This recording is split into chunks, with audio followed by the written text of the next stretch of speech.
Welcome to the Slop Farm. Enjoy the video. In this video, I will show how to apply Vitamin E Capsule on face. First, wash your face with a gentle cleanser and pat dry with a soft towel.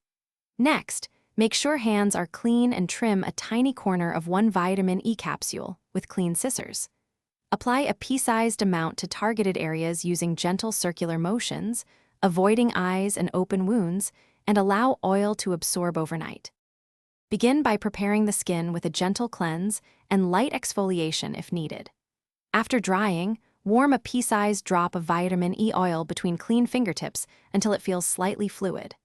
Target dry patches, fine lines, or scars and apply with soft, upward strokes to avoid pulling the skin. Use sparingly on oily areas and consider mixing with a moisturizer if pure oil feels too heavy for your skin type.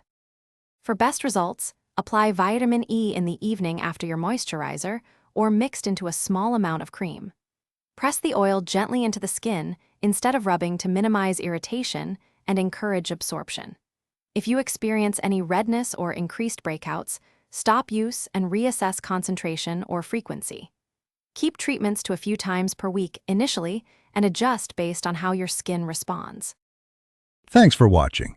Consider subscribing if we helped you today.